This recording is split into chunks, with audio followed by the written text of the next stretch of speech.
በስመ አብ ወወልድ ወመንፈስ ቅዱስ አሐዱ አምላክ አሜን። እንድናመልከው እኛን ለፈጠረ ለልዑል እግዚአብሔር ምስጋና ይገባል። አምላክን ለወለደች ለእናታችን ለቅድስት ድንግል ማርያም ምስጋና ይገባል። ኃይላችንና መጠጊያችን ለሆነው ለኢየሱስ ክርስቶስ ክቡር መስቀልን ምስጋና ይገባል። ለቅዱሳን መላእክት፣ ነቢያት፣ ሐዋርያት፣ ጻድቃን፣ ሰማዕታት፣ ደናግል፣ መነኮሳት ምስጋና ይገባቸዋል።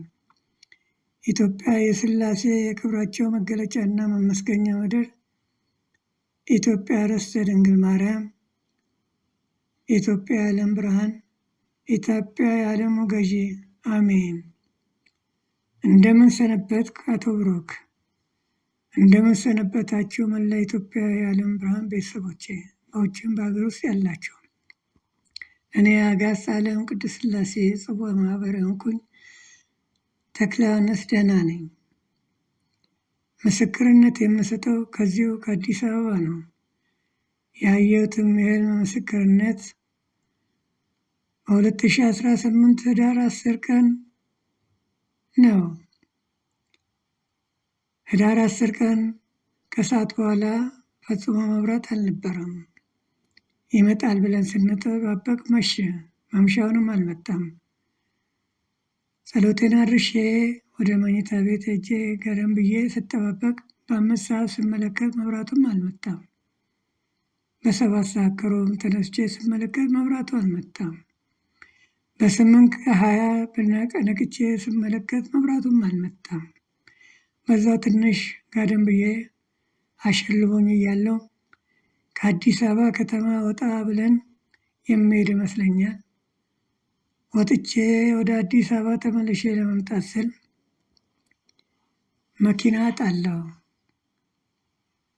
በአስፋልት ዳር ቆሜ መኪና ስጠባበቅ ጥቂት ያልተባሉ ሰዎች እንደኔ መኪና እየጠበቁ ቆመው አያቸዋለሁ።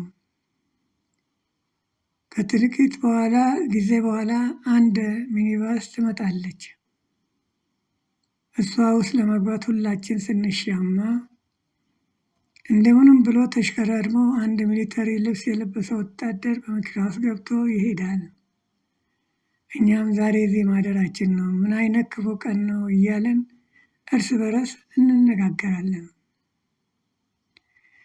ወደ ሰሜን አቅጣጫ ስንመለከት ከሰሜን ሸዋና ከደብረ ብርሃን አካባቢ ያለው ጦር አልዋጋም ብሎ እየተመመ ግራና ቀኝ ሰልፍ ይዞ መሳሪያውን በጫንቃው ላይ አድርጎ ወደ አዲስ አበባ ሲጓዝ እናየዋለን። ቁጥራቸው ትንሽ የማይባሉ የጦር መኮንኖች እርስ በራስ ተሰባስበው ምን ያርግ ይሄ ጦሩ ተርቧል፣ ተጠምቷል፣ እጅግም አድርጎ በጦርነቱ ተሰላይቷል። እኛ ምን ማድረግ እንችላለን?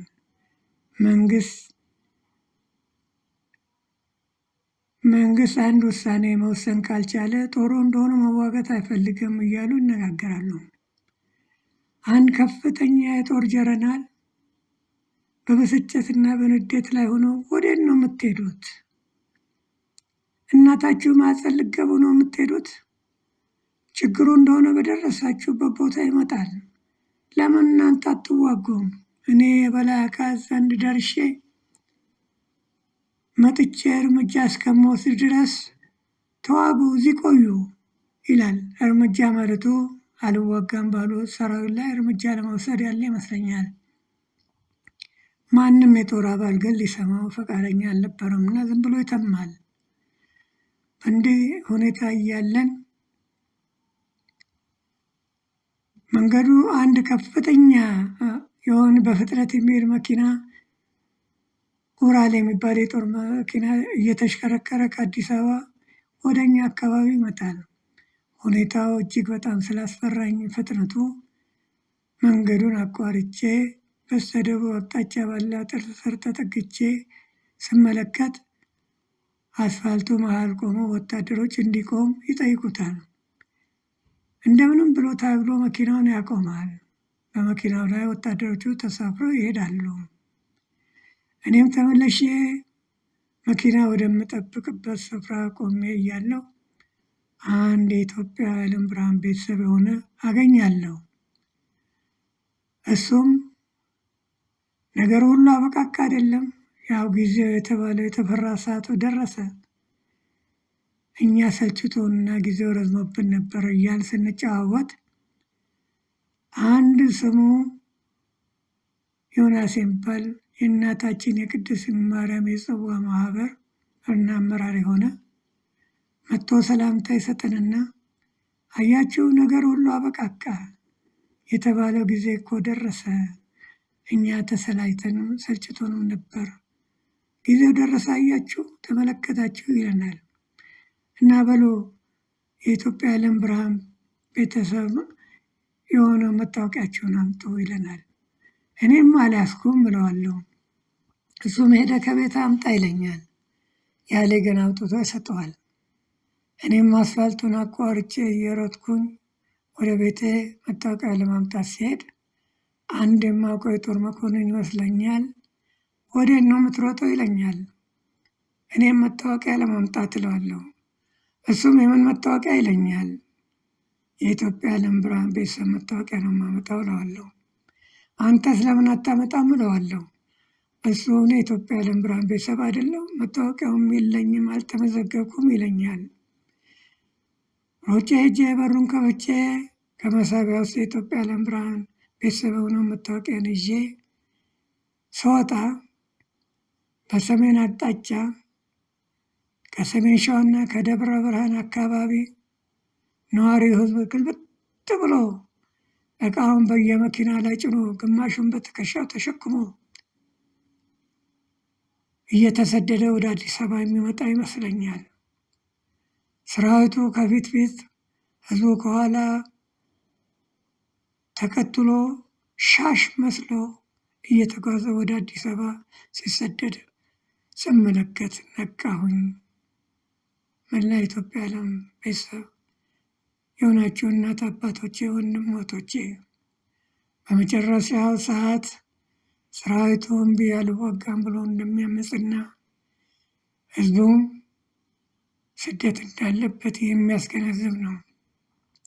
እግዚአብሔር አምላክ ከችግርና ከመከራ ከስቃይ ጠብቆ ለብርሃነ መንግስት እና ለኢትዮጵያ የዓለም ብርሃን እንዲያደርሰን እግዚአብሔር መልካም ፈቃድ ይሆንልን። ልጄ ብሩክ፣ ይህ ይጠቅማል ብለህ ካሰብክ ሰምተው ለኢትዮጵያ የዓለም ብርሃን ቤተሰቦች ያሰማልኝ። አይጠቅምም ብለህ ካሰብክ ከአንተ ዘንድ አይኑረው። እጅግ አድርጌ አመሰግናለሁ። ሰላም ሁኑልኝ። አሜን። በስመ አብ ወወልድ ወመንፈስ ቅዱስ አሐዱ አምላክ አሜን። በስመ አብ ወወልድ ወመንፈስ ቅዱስ አሐዱ አምላክ አሜን። በስመ አብ ወወልድ ወመንፈስ ቅዱስ አሐዱ አምላክ አሜን። ኢትዮጵያ የሥላሴ ክብራቸው መገለጫና መስገኛ ምድር፣ ኢትዮጵያ ርስተ ድንግል ማርያም፣ ኢትዮጵያ የዓለም ብርሃን፣ ኢትዮጵያ የዓለሙ ገዢ፣ ኢትዮጵያ የሥላሴ ክብራቸው መገለጫና መስገኛ ምድር፣ ኢትዮጵያ ርስተ ድንግል ማርያም፣ ኢትዮጵያ የዓለም ብርሃን፣ ኢትዮጵያ የዓለሙ ገዢ፣ ኢትዮጵያ የሥላሴ ክብራቸው መገለጫና መስገኛ ምድር፣ ኢትዮጵያ ርስተ ድንግል ማርያም፣ ኢትዮጵያ የዓለም ብርሃን፣ ኢትዮጵያ የዓለሙ ገዢ። እንደምን አላችሁ የኢትዮጵያ የዓለም ብርሃን ቤተሰቦች? እንደምን አላችሁ ወንድሞቼ፣ አባቶቼ፣ እናቶቼ? እንደምን አለ ወንድሜ ብሩክ? እኔ አሁን ልናገር የፈለኩት በህዳር 7 2018 ሌሊት ያየሁትን ህልም ነው። ወንድሜ ብሩክ ለወንድሞቼ ለእህቶቼ ይጠቅማል ካልክ ልቀቀው፣ ያለዚያም አንተ አዳምጠውና ተወው። ያየሁትም ህልም አራዳ ጊዮርጊስ ቤተክርስቲያን ውስጥ ምገባ ይመስለኛል። ገብቼ ማህሌቱ ጋር ገብቼ ይሳለማለሁ፣ መቅደሱ ጋር ገብቼ ይሳለማለሁ። ተሳልሜ ዞር ስል እዛ ውስጥ ገበያ የሚገበያዩ ይመስለኛል። ውስጡ መቅደስ ውስጥ ገበያ ይገበያያሉና ይሸጣሉ። የተለያየ ነገር ስልኩንም እቃ ምናምን የሚሸጡ ይመስለኛልና እንዴት ነው እዚህ ውስጥ ገበያ የሆነው? እንዴት ነው ዕቃ የሚሸጠው እዚህ መቅደስ ውስጥ? የውጭ አነሰና ደግሞ እዚህም መሸጥ ተጀመረ እንዴ? ሰው የለም እንዴ? እንዴት ነው እንደዚህ የሚደረገው? ተው እንጂ ስል ማንም አይሰማኝም፣ እያዩ ዝም ይሉኛል። እረ ይህ ነገር እንዴት ነው እያልኩኝ ውጪ ላለ ሰው ደግሞ ልናገር ግቢ ውስጥ እወጣለሁ። አሁንም እረ መቅደስ ውስጥ እየሸጡ ነው፣ ምን ይሻላል? የሚከለክል ሰው የለም እንዴ? እረ አንድ በሏቸው፣ እረ አስወጧቸው እያልኩኝ ስናገር ማንም አይሰማኝም፣ እያዩ ዝም ይሉኛል። በኋላ ላይ በስተሰሜን በኩል ባለው በር 3 ተለቅ ተለቅ ያሉ ትልልቅ ሰዎች ጋቢ ለብሰው የተቀመጡ ይመስለኛል። ወደ እነሱ ጠጋልና እስኪ እናንተ እንኳን አስቆሟቸው፣ ቤተ መቅደስ ውስጥ እየሸጡ ነው፣ የውጭው አነሰና ደግሞ ውስጥ እየሸጡ ነው፣ ባካችሁ አስቆሟቸው ስል አይ እኛ አይሰሙንም፣ እኛ አቅቶናል፣ ተናግረን አቅቶናል፣ እኛ አይሰሙንም፣ እኛ በቃ ማንም አይሰማንም ይሉኛል። እና ምን ይሻላል ወይ ለኃላፊው አሳዩን።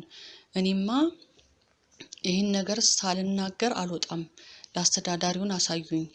እኔ ዛሬ እዚሁ እንደ ሰማዕቱ ቅዱስ ጊዮርጊስ ሰማዕት እሆናለሁ እንጂ ይህን ነገር ሳልናገር አልወጣም፣ አሳዩኝ እያልኩ ስለ አይ አንቺ ይሄ የእቃው ነገር ገረመሽ እንዴ? ደምም እኮ ይሸጣሉ ይሉኛል። እንዴት ስላቸው በቃ እንደዛ ነው ደምም ይሸጣሉ ይሉኛል። በኋላ ላይ ኃላፊውን አሳዩኝ እናንተ፣ እኔ ልናገር እላለሁኝ ስል ከውጪ የሚመጡ ይመስለኛል አስተዳዳሪው። እኛውልሽ አስተዳዳሪው እሳቸው ናቸው አናግሪያቸው ይሉኛል። ጥቁር አጭር ነገር ይመስሉኛል እና የቤተ ክርስቲያን ልብስ አልለበሱም።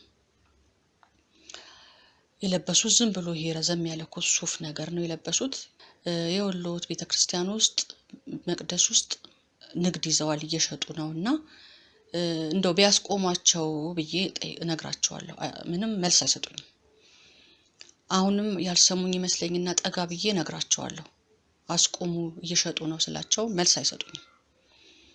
እና አሁን ለማን ነው የሚነገረው? ይሄ ነገር ለማን ነው አቤት የሚባለው እያልኩኝ እኔ እንዲሁ እዛ እንደተናገርኩ ማንም ሳይሰማኝ እሳቸው መልስ ሳይሰጡኝ ከእንቅልፌ ባነንኩን። ወንድሜ ብሩክ ትምህርት ለእህት ለወንድሞች ያስተምራል ካልክ ልቀቀው፣ ያለዚያም አንተ አዳምጠው። በጸሎታችሁ አስቡኝ። አስካለ ማርያም ነኝ ከቅድስት ሀገር ኢትዮጵያ። በሰላም ዋሉ። አመሰግናለሁ። በስመ አብ ወወልድ ወመንፈስ ቅዱስ አሐዱ አምላክ አሜን። በስመ አብ ወወልድ ወመንፈስ ቅዱስ አሐዱ አምላክ አሜን። በስመ አብ ወወልድ ወመንፈስ ቅዱስ አሐዱ አምላክ አሜን። ኢትዮጵያ የሥላሴ ክብራቸው መገለጫና መመስገኛ ምድር፣ ኢትዮጵያ ርስተ ድንግል ማርያም፣ ኢትዮጵያ የዓለም ብርሃን፣ ኢትዮጵያ የዓለሙ ገዥ አሜን። የፍጥረት ሁሉ አስገኝ የአብርሃም ሥላሴ በመዓልት በሌሊት በዘመነ አዝማናት የተመሰገነ የከበረ ይሁን። በአንድነቱ በሦስትነቱ የተመሰገነ ይሁን።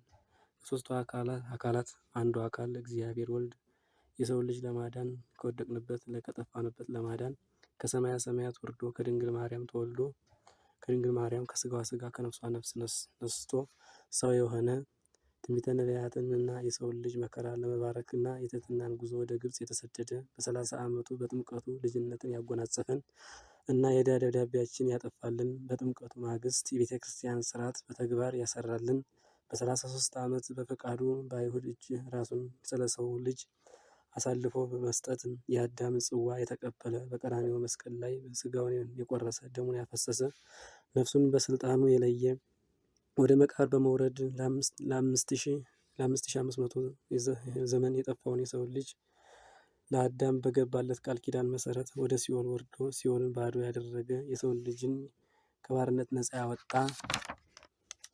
በሦስተኛው ቀን ከሙታን መካከል በመነሳት መግነዝ ፍቱልኝ ድንጋዩን አንሱልኝ ሳይል በመለኮቱ በስልጣኑ የተነሳ የትንሣኤያችን በኩር በ40ኛው ቀን በስልጣኑ ያረገ በፍጻሜው ዘመን በኃጥአንና በጻድቃን ለመፍረድ በአባቱ ጌትነት የሚመጣው የድንግል ማርያም ልጅ ቸሩ መድኃኔዓለም ይክበር ይመስገን። ድንግል ማርያም እናቱም ከፍጥረት ሁሉ ከፍ ከፍ ያለች ስሟ የተመሰገነ ይሁን። የቅዱሳን መላእክት እንደየማዕረግ እንደየክብራቸው የተመሰገኑ ይሁኑ።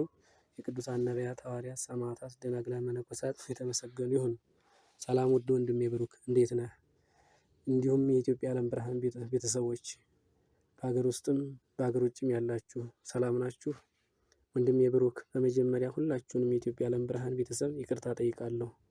በቀን 29 ሁለተኛው ወር 2018 ዓ.ም አባታችን በሰጡት ትምህርት አዘል መግለጫ ከሁለተኛው ወይም ለላይ ማለት ነው ከ44 ደቂቃ እስከ 53ኛው ደቂቃ ስለገለጹት ለቤተሰቡ መልስ የተሰጠውን እኔ አንድ ተራ ሰው ነኝ፣ አርፋጅም ነኝ ማለትም በእምነት የመጣው ማለት ነው።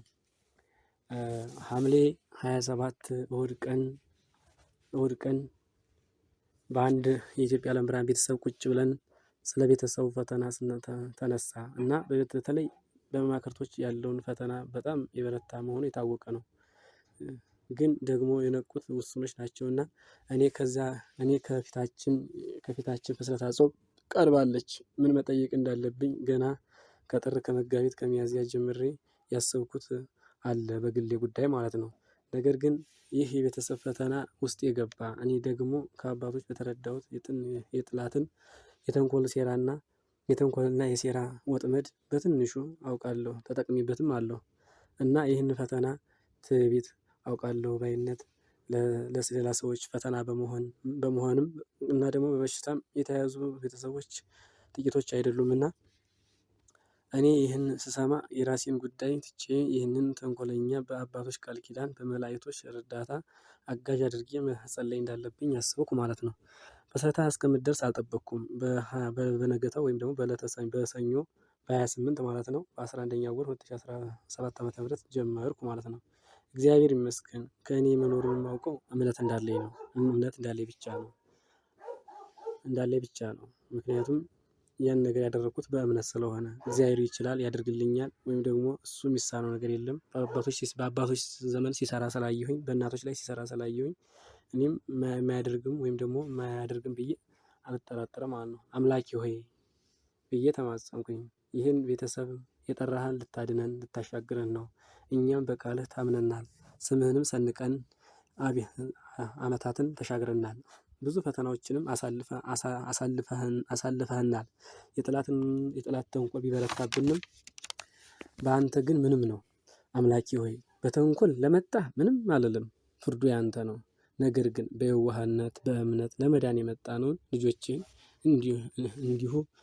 እንዲሁ አብነት ሆነው የተሾሙትን መማክርቶችንም ጠልፎ ጥላት ሊጥለን የተነሳብንን አቡነ እስትንፋሰ ክርስቶስ ጋሻ አድርጌ ቅዱስ ገብርኤልን ዋስ ጠበቃ አድርጌ እማጸናሃለሁኝ።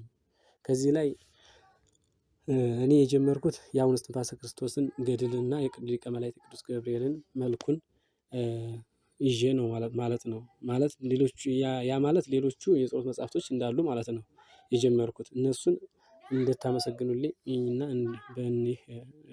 በእነዚህ አባቶችና በዚህ አባትና በሊቀ መላእክት ቅዱስ ገብርኤል እነሱን ነው በቃ አይደለ በግድ በቃ አይደለ ፍጹም ልመና በሆነ ነው የተማጸንኩት። እነሱም እግዚአብሔር ይመስገን አላሳፈሩኝም።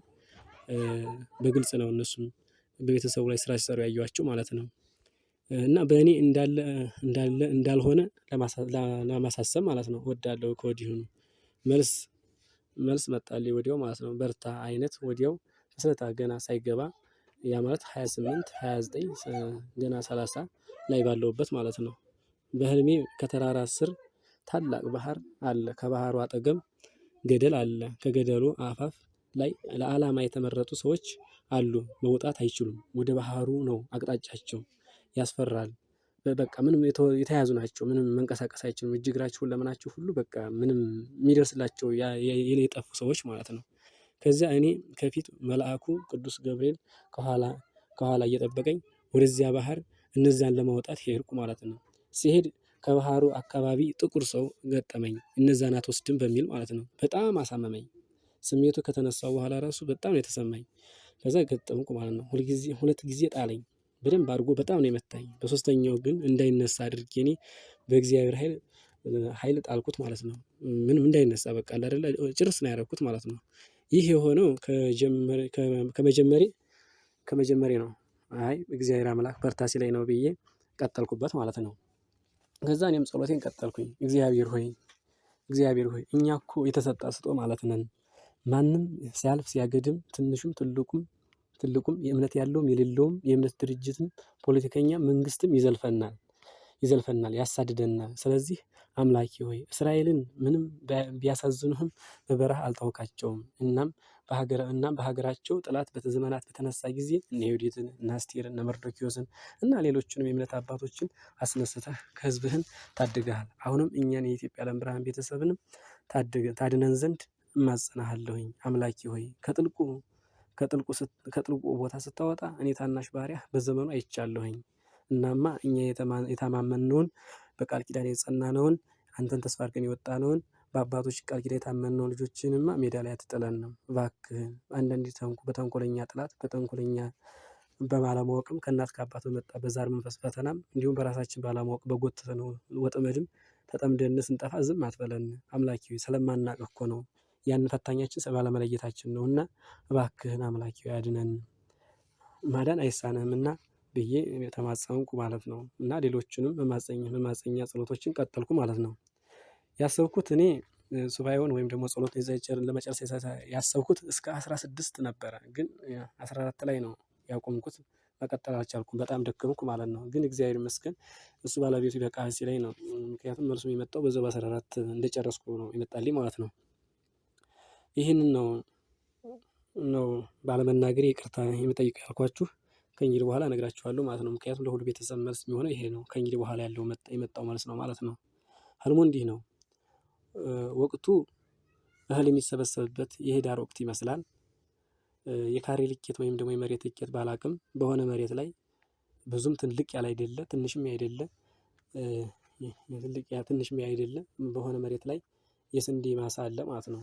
በስንዴ ማሳ ስንዴ አፍርቷል። በጣም ስንዴው በጣም ጥሩ በሚሆን ይዟል ማለት ነው። ስንዴው ያፈራ ነው ስንዴው ማለት ነው። ግን ያው ለአጨዳ ብቻ ነው የቀረው ወይም ደግሞ ለአገልግሎት ብቻ ታጭዶ ወደ ጎተራ ታጭዶ ወደ ለአገልግሎት ብቻ ነው የሚቀረው ማለት ነው። እና ደስ ይላል አዝመራው ይዟል በደንብ ሆኖ ማለት ነው።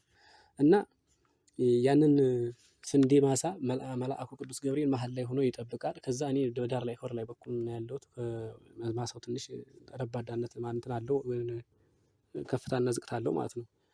ከወደ ላይ በኩል በበግ አምሳል በተለያዩ እንስሳቶች አምሳሎች መጥቶ ያንን እህል ለመብላት የማይጥር የለም የማይታገል የለም ማለት ነው። በብዛትም አለ። በቃ መጥቶ ያንን ስንዴ ውስጥ ገባና ዘርፎ ተደንዳለ።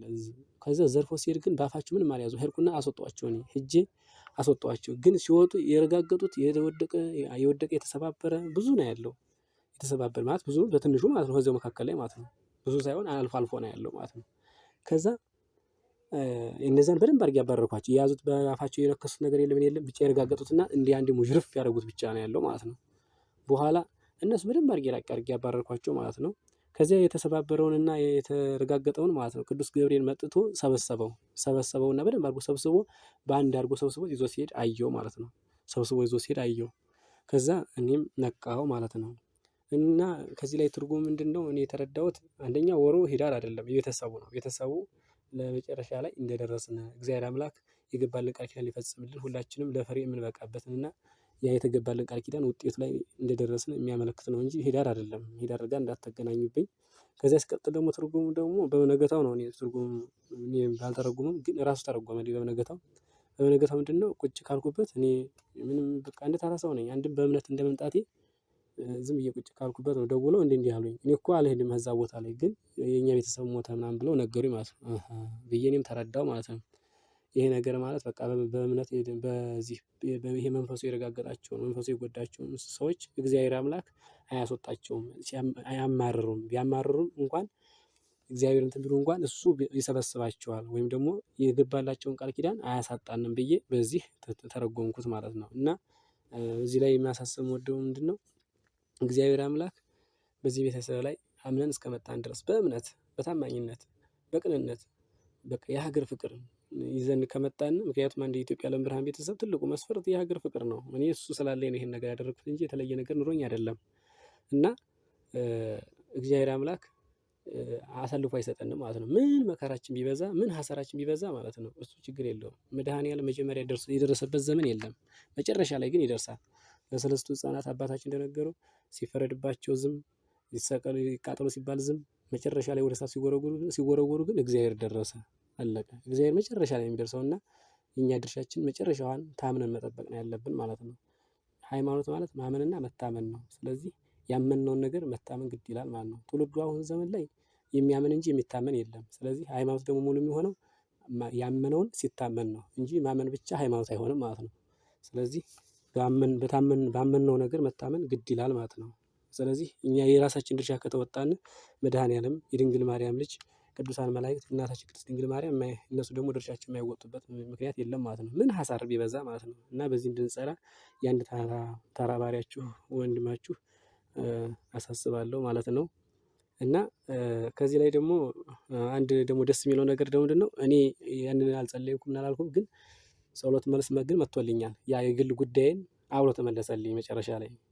እግዚአብሔር ይመስገን። እግዚአብሔርን አመስግኖልኝ ተመልሶልኛል ማለት ነው። አመሰግናለሁ ማለት ነው።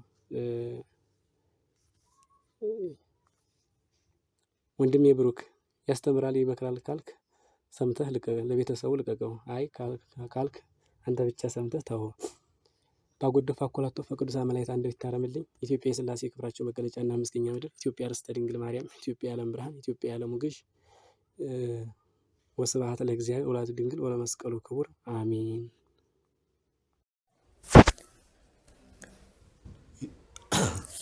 በስመ አብ ወወልድ ወመንፈስ ቅዱስ አሐዱ አምላክ አሜን። በስመ አብ ወወልድ ወመንፈስ ቅዱስ አሐዱ አምላክ አሜን። በስመ አብ ወወልድ ወመንፈስ ቅዱስ አሐዱ አምላክ አሜን። ኢትዮጵያ የሥላሴ ክብራቸው መገለጫና መመስገኛ ምድር፣ ኢትዮጵያ ርስተ ድንግል ማርያም፣ ኢትዮጵያ የዓለም ብርሃን፣ ኢትዮጵያ የዓለሙ ገዢ ይሁንልን ይደረግልን አሜን። ወንድሜ ብሩክ እንዴት ነህ? ሰላም ነው ወይ? እኛ እግዚአብሔር ይመስገን በጣም ደህና ነን። እስኪ እቺ አንድ አጭር ያየኋት ህልም አለችና እሷን ለመናገር ብዬ ነው። ስለዚህ ምናልባት የሚጠቅም ከሆነ የሚያስተምር ከሆነ አይተኸው ለወንድም ለእህቶቼ ለኢትዮጵያ የዓለም ብርሃን ቤተሰቦች ታቀርብልኛለህ። ካለበለዚያ ግን የማይሆን ከሆነ ለአንተ ራስህ አዳምጠውና መቅረት ይችላል ማለት ነው።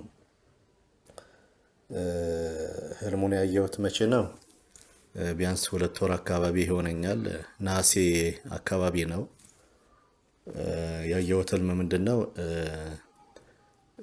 ትንሽ ደንገዝገዝ ባለ ጨለማ ውስጥ እየሄድኩ ይመስለኛልና ከኋላዬ በጣም ትልቅ ዋርካ ይወድቃል። ያ ዋርካ ሲወድቅ በጣም ድምፁ በጣም የሚያስፈራ ነው። አወዳደቁ በጣም ከባድ ነው እና በጣም ሳቀቅና ወደ ኋላ ይዞር ስል ዋርካው ምንም አይነት ቅጠል የለውም፣ ቅርንጫፍ ብቻ ነው የሞላው። ቅርንጫፎቹ ብዙ ናቸው። ሳየው ዞር ብዬ ሳየው እነዛ ቅርንጫፎቹ ላይ የሰው ሬሳ ተንጠልጥሏል። ተሰቅሎ ተሰቅሎ ተሰቅሎ ተንጠልጥሏል የሰው ሬሳ። መለስ ስለ ወደፊቴ ደግሞ እኔ በሚሄድበት ሰዓት እንደዚህ አይነት ሬሳ አይታየኝም ነበረ። ከወደቀ በኋላ ግን ፊት ለፊቴ በሙሉ በሬሳ የተሸፈነ ነበረ። በጣም ብዙ የሰው ሬሳ ወድቋል። በጣም እሳቀቃለሁ። በቃ እያለፍኩኝ እኔ ሲወድቅ እንግዲህ የሞቱ ነው የመሰለኝ እነሱ። እኔ እሳቀቃለሁ በጣም እነሱን ላለመርገጥ እየዘለልኳቸው እያለፍኳቸው እሄዳለሁ እና ከዛ ከሬሳ መሃል ስወጣ አየሁኝ። ይህንን እንግዲህ የራሴን ትርጉም ሰጥቼዋለሁ። ያው ዋርካው ማን እንደሆነም ይታወቃል። አወዳደቁም ታላቅ መሆኑ እንደዛው ነው። በሚወድቅበት ሰዓት እነዛ የወደቁት ሬሳዎች ህይወታቸው የጠፉት እንግዲህ በዛ ባወዳደቁ ዙሪያ ላይ የሚፈጠሩ ነገሮች ይኖራሉ ማለት ነውና ይህንን አይቻለው። እንግዲህ ለኢትዮጵያ የዓለም ብርሃን ቤተሰቦች የሚጠቅማቸው የሚያስተምር ከሆነ እችን አጭር ህልም አይቻለውና እንድታስተላልፍልኝ ነው። ሰላም እግዚአብሔር ከሁላችን ጋር ይሁን። እግዚአብሔር ያክብርልኝ። አሜን። ስሜ ኃይለ ገብርኤል ነው የሚባለው። ከአዲስ አበባ ነው። በስመ አብ ወወልድ ወመንፈስ ቅዱስ አሐዱ አምላክ አሜን። እንድናመልከው እኛን ለፈጠረን ለልዑል እግዚአብሔር ምስጋና ይገባል። አምላክን ለወለደች ለእመቤታችን ለቅድስት ድንግል ማርያም ምስጋና ይገባል። ኃይላችንና መጠጊያችን ለሆነው ለኢየሱስ ክርስቶስ ክብር መስቀሉ ምስጋና ይገባል። ቅዱሳን መላእክት፣ ነቢያት፣ ሐዋርያት፣ ጻድቃን፣ ሰማዕታት፣ ደናግል፣ መነኮሳት ጳጳሳት፣ ቀሳውስት፣ ዲያቆናት ምስጋና ይገባቸዋል። ኢትዮጵያ የሥላሴ የክብራቸው መገለጫና መመስገኛ ምድር፣ ኢትዮጵያ ርስተ ድንግል ማርያም፣ ኢትዮጵያ የዓለሙ ብርሃን፣ ኢትዮጵያ የዓለሙ ገዢ። አሜን። እንደምንሰነበትክ አቶ ብሩክ፣ እንደምንሰነበታቸው መላ ኢትዮጵያ የዓለም ብርሃን ቤተሰቦቼ። እኔ ተክለ ሃይማኖት የአጋዕዝተ ዓለም ቅድስት ሥላሴ ጽዋ ማህበር የሳሜት አባል የሆንኩኝ ደህና ነኝ። ምስክርነት የምሰጠው ከዚሁ ከአዲስ አበባ ነው። ያየሁትም በ2017 እና በ2018 ዓመተ ምህረት ነው። ስለ ሀገራችን መሪና ስለ ባለስልጣኖቹ ፍርድ ነው። በዜና ማሰራጫዎች፣ በጋዜጣ፣ በሬዲዮን፣ በቴሌቪዥን በሀገራችን መሪና በባለስልጣን ላይ ለመፍረድ የወጣ ጥሪ ነው። ነጋሪት በመጎሰም ቢልታ በመንፋት ሁሉም ሰው ስብሰባ እንዲወጣ አዋጅ ይታወጃል። ሴት፣ ወንድ፣ ወጣት፣ ሽማግሌ ሳይቀር በነቂስ ህዝቡ ግልብጥ ብሎ ወጥቶ አደባባይ በጉጉት ይጠብቃል። እኔም በሰልፉ ላይ ተገኝቼ እጠባበቃለሁ። የሀገራችን መሪና ባለስልጣናት መሳሪያ ባነገቱ ወታደሮች ግራና ቀኝ ታጅበው በህዝቡ መካከል ተጉዘው አንድ ነጭ ሚኒባስ ከቆመችበት ቦታ ስፍራ ሲደርሱ የመሪውና የባለስልጣኖቹን እግርና እጅ በትልቅ ገመድ ጥፍንግ አድርገው በማሰር ከሚኒባሱ ውስጥ አስገብቷቸው ከሚኒባሱ ወንበር ላይ በሌላ ገመድ ድብን አድርገው አስረው ወታደሮቹ ያችን ሚኒባስ ተባብረው ገለበጧትና በውስጧ ውስጥ ቤንዚን አርከፍክፈው እሳት በላዩ ላይ ለቀሱባት። ሚኒባሷ መንደድ ትጀምራለች። ትንሽ ቆይቶ የታሰሩ መጮህ ይጀምራሉ። በጣም ከፍ ብሎ ሲጮህ የምሰማው የመሪውን ድምፅ ነው። ተቃጠልኩኝ፣ አረርኩኝ፣ ነደድኩኝ፣ ከሰርኩኝ፣ ሞትኩኝ እያለ ይጮሃል። ህዝቡ በደስታ ላይ ሆኖ እሰይ እሰይ እልል እልል እያለ አምላኩን ያመሰግናል።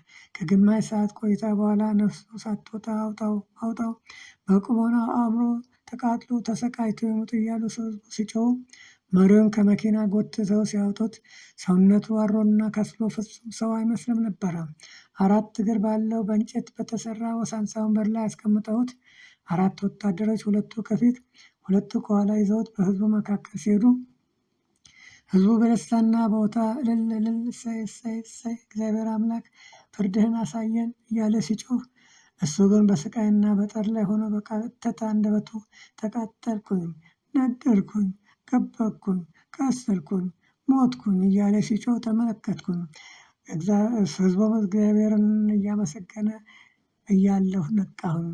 የኢትዮጵያ የዓለም ብርሃን ቤተሰቦች፣ ሰው የሰራውን የእጁን ስራ ማግኘቱ አይቀርምና ክፉ ስራ ከመስራት ተወግደን ቃለ እግዚአብሔርን አክብረን በትእዛዙ እንኑር እላለሁ። ሁለተኛው ምስክርነቴ በ2017 ዓ.ም ቤተሰቦቼን ለመጠየቅ ወደ ትውልድ ስፍራዬ እሄዳለሁ። ጊዜው መኸር የደረሰበት ወቅት ነበረ። ከትውልድ ሰፈሬ ስደርስ የቤተሰቦቼ አዝመራ እጅግ አምሮና ሰምሮ ተውቦ ቦታ አገኘሁት። በአዝመራው መካከል ባለው ቀጭን የእግር መንገድ ሲሄድ የሰበሉ ሽታ ነፍሴን አወደው። ባቄላው አፍርቶ ስንዴውና ገብሱ አዘርዝሮ ጤፉ ደርሶ ግራና ቀኝ ሰብሉ በነፋስ ኃይል ይዘነፈላል። ልቤ በደስታ ተውጦ ስጓዝ የቤተሰቦቹን እንስሳ የሚጠብቁ እረኞችን ከመንገድ ዳር አገኘኋቸው። እነሱንም ሰላምታ ስሰጣቸው ከቀኑ 8 ሰዓት አካባቢ ይሆናል። ሰማዩ ከብዶ ከባድ ዝናብ ሲመጣ ተመለከትኩ። ልጆቹም ጋሼ ፈጠን ብለህ ዝናቡ እንዳይመጣ ይሉኛል። ወደ ቤታችን ስጓዝ ድፍን ያለ ጥቅጥቅ ያለ ጨለማ ሆነብኝ። መብራት አብርቼ ስጓዝ በፍጥነት ከቤቱ ከውጭ አጥር አጠገብ ስደርስ በስተምስራቅ በኩል ኃይለኛ ነፋስ ተነስቶ ታላላቅ ዛፎችን እየገነደሰ ሳር ቅጠሉን እያነሳ ሲመጣ ተመለከትኩኝ። የውጭ አጥሩን በር ከፍቼ ስገባ እናትና ታላቅ እህቴ ነፋሱ እንዳይወስዳቸው የውጭ አጥሩን ቋሚ እንጨት ግጥም አድርገው ይዘው አየኋቸው። የቤታችን ጣሪያ በነፋሱ ተነቃቅሎ ተወስዷል። ወደ ቤቴ ስገባ ቤቱ በእንጨትና በቅጠላ ቅጠል ሞልቶ አገኘሁት።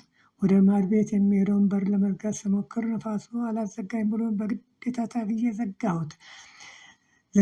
ከዝናብ የተረፈች ትንሽ ቆርቆሮ አግኝቼ በሷ ስጠለል ኃይለኛ በረዶ ጣለ። እኔም ወደ ፈጠራ እየጮህኩኝ በዛች ጥላ ስር ተጠልዬ መጸለይ ጀመርኩ። ከረጅም ሰዓት በኋላ ዝናቡ ሲያበራ እናትና እህቴን ለማየት ወደ ውጭ ስወጣ እናቴና እህቴ በተቀመጡበት ሆና እናቴ ትጮኻለች። ኧረ እሳቱ ሊበላን ነው፣ እሳቱ መጣ፣ አጥሉ፣ አድኑን፣ ድረሱልን እያለ ስትጮህ እናቴ ሆይ እሳት አይደለም መሬቱ እየተናደ እየመጣ ነው ትላለች። እኔም ወደ በስተ ሰሜን በኩል ስመለከት ሳር ቅጠሉን ግንዱን እየያዘ መሬቱ እየተናደ ቀይ እሳት መስሎ ሲመጣ አየሁት። እኔም ልጆቹና ሰብሉን ለመመልከት ስወጣ የጣለው በረዶ ከጉልበት በላይ ሆኖ ያ ዘንፍሎና አምሮበት ተውቦ የነበረ ያ ንብረት ሁሉ ወድሞ አየሁት። እጅግም በጣም ሳዘን ከእንቅልፌ ነቃሁኝ። የኢትዮጵያ የዓለም ብርሃን ቤተሰቦች በእግዚአብሔር ፍርድ ሰው ለዘመናት ያፈራውን ሀብትና ንብረት በአንዲት ጊዜ እንደሚያጣ ተረዳሁ። ሰው ከክፉ ስራ ሁሉ ተወግዶ መልካሙ ስራ በመስራት በእግዚአብሔር ፍቅር ይኖር እላለሁ። ሶስተኛ ምስክርነት ቀኑ መስከረም 27 ቀን 2018 ዓ.ም ነበረ። ከሌሊቱ 9 ሰዓት ለጸሎት በመነሳት ፊት በቤተ ክርስቲያን ውስጥ ችግር ተፈጥሮ ንጉሱ ሊዳኙ ይመጣሉ ተብሎ ህዝቡ ነጭ ልብስ ለባብሶ በየመንገዱና በቤተ ክርስቲያን ዙሪያ ተሰብስበዋል። ካህናቱ እርስ በርስ በመጠላት ይራኮታሉ። ንጉሱ ቀጠን ብለው ተለቅ ያሉ ናቸው። የለበሱት ልብስ የክብር ልብስ ዳለቻ ሆኖ ንጉሥ አፄ ኃይለ ሥላሴ የሚለብሱትን የክብር ልብስ አይነት ሆኖ የእሳቸውን የሚመስል ትልቅ ባርኔጣ በራሳቸው ላይ አድርገዋል። በለበሱት የክብር ልብስ ደረት ላይ የወርቅ ሜዳሊያ አድርገው አሸብርቀው ተውበዋል። ግርማ ሞገሳቸው እጅግ ያስደነግጣል። የግራና የቀኝ የፊት ፂማቸው እጅግ የተዋበ ነው። የመልካቸው ጸዳል እንደ ፀሐይ ያበራል። ፈገግታቸው ልብን ይማርካል። የአረማመዳቸው ቄንጥም ነፍስን ይሰርቃል። በሁለት ጋቢ በለበሱ አጃቢው ግራና ቀኝ ታጅበው በአየር ላይ እየተንሳፈፉ የሚሄዱ ይመስላሉ። ንጉሱ በሁለቱ አጃቢው መካከል ሆነው ሲጓዙ አንድ ጊዜ ወደ ቀኝ አንድ ጊዜ ወደ ግራ ዞር ብሎ እየተያዩ ሲሄዱ እነሱ በተሰረበረ ልብ ሆነው ከአንገታቸው ዘንበል ከወገባቸው ሰብር እያሉ በአክብሮትና በትህትና ይስሟቸው ነበረ። እኔም ሞተር ሳይክል ይዤ ከፊት እመራለሁ። አንድ የማውቀው ሰው ደግሞ ከኋላ በመኪና ይከተለናል። እነሱ መሃል ሆነው በእኛ ፍጥነት ልክ ይጓዛሉ። ካህናቱን ዳኝተው ከተመለሱ በኋላ ግራና ቀኝ ያለው ሕዝብ የአክብሮት ሰላምታ እየሰጣቸው በአግራሞት ይመለከተናል። እኔ ርቀቴን ጠብቄ ዞር እያልኩን ግራና ቀኝ እየተመለከትኩን መንገዱን እየመረጥኩን ስጓዝ አንድ ወንዝ አካባቢ እንደርሳለን።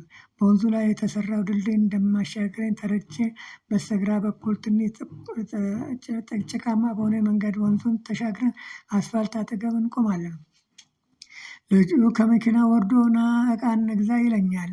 አብሬ ሲሄድ በቤቱ ውስጥ ባለች የማውቃት ሰው መስሎኝ በጉልበቴ ተንበርክኬ ይቅርታ አድርጊልኝ የሽዬ ስላት ያቺ የማውቃት መስላ አልታየችኝም። ልጁም ጠጋ ብሎ እንጀራ ብሎ ይጠይቃታል። እሷም እንጀራ አልቋል ብላ ትለዋለች። እኔም አይጠፋም ብዬ 4 እንጀራ ጥፌ በትሬ ላይ አድርጌ ከቤቴ ውስጥ በትሬ ላይ አድርጌ በጎድጓዳ ሳህን ምጥን ሽሮ የተሰራ ሽሮ አድርጌ እሰጠዋለሁ። ይዞ ሄዶ ተመልሶ ይመጣና አልቆባቸዋል ይለኛል፣ ጨምር ይለኛል።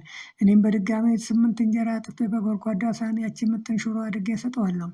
ከትንሽ ጊዜ በኋላ ይመጣና እንሂድ በልቶ ጨርሷል ይለኛል። ከቆምንበት ቦታ አስፋልት ላይ ገብተን ከግቢ ገብርኤል መካከል አቋርጠን በላይኛው ቤተ መንግስት ደርሰን በስተደቡብ አቅጣጫ ባለው የቤተ መንግስት የመኪና መግቢያ በር በኩል ስደርስ ጥበቃ ሰራተኛ ያስቆመኛል። እኔም ንጉሱን ይዤ እንደመጣው ስነግረው ባርኔጣውን ከላዩ ላይ አውልቆ ንጉሱ እንኳን በሰላምና በጤና መጡ ብሎ ከመሬት ይደፋል። ሌሎቹ 4 ሰዎቹ ከተቀመጡበት ተነስተው ኮፍያቸውን በማውለቅ ንጉሱ እንኳን በሰላምና በጤና ብለው ከመሬት ላይ ይወድቃሉ። እኔም ቤተ መንግስት ካስገባቸው በኋላ ነቃሁን። የኢትዮጵያ የዓለም ብርሃን ቤተሰቦቼ ይህ ንጉሱ የሚገለጡበት ጊዜ መድረሱን ያመለክተናል። እናትና አባቶቼ፣ እህትና ወንድሞቼ ጊዜው በመርዘሙ ምክንያት ተሰላችተንና ዝለንን ከመውደቅ እንጠንቀቅ። ስለፈለግነው የሚፈጥንልን ስላልፈለግነው የሚረዝምልን ነገር አይደለምና ጊዜውን ለፈጠራችንን ትተን ሀሳብና እምነታችንን በእግዚአብሔር ላይ አድርገን ክፉ ስራ ከመስራት ተወግደን ሰውን ከመናቅና ከአጉል መኩራራት ተወጥተን ከትምክህትና ከአጉል ከኩራትና ከአጉል ልቦናን ከከፍከፍ ከማድረግ ተወግደን ከቅናትና ከቂም በቀል ተላቀን ከሐሜትና አሉባልታ ርቀን ከባልንጀራ ላይ ከመፍረድ ተቆጥበን በተሰበረ ልብ ወደ ፈጣሪያችን ቀርበን በጾም በጸሎት በስግደት በመጽዋዕትና በመጽዋዕት ተጠምደን በዚህ ክፉ ዘመን ወቅት የተራቡትን በማብላት የተጠሙትን በማጠጣት የታረዙትን በማልበስ የተቸገሩትን በመርዳት ያዘኑትን በማጽናናት የደከሙትን በማበረታታት በመተጋገዝና በመረዳዳት በንጹህ ሕሊና በቅን ልቦና ሆነን ንጽህናና ቅድስናን ተላብሰን በቅንነትና በታማኝነት በትህትናና በሰዋዊነት በፍቅርና በሰላም እንኑር። ይህ መልእክቴ ነው። የፊቱ ግርማ የሚያስፈራ የደም ግባቱ እንደ ፀሐይ የሚያበራ በአባይ ወንዝ ላይ የተሾመ ሥላሴ ባሪያ ሀገሩን አፍቃሪ ለወገኑ ተቆርቋሪ ከሆነ ደገኛ ሀገራችን መሪ ላይ ደርሰን የሀገራችን የኢትዮጵያ ትንሣኤ ለማየት ያብቃን። አሜን። አመሰግናለሁ።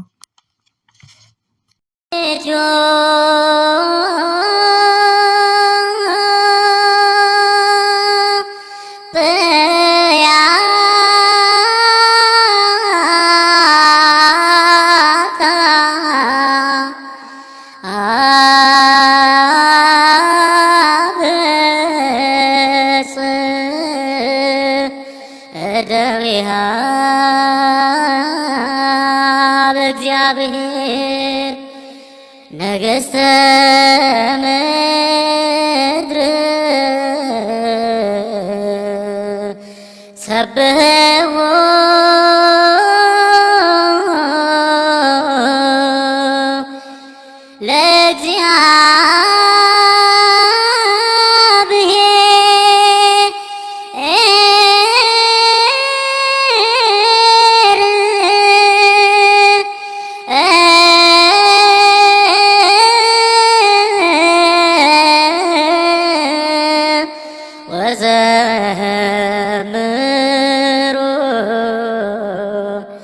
ለአምላክ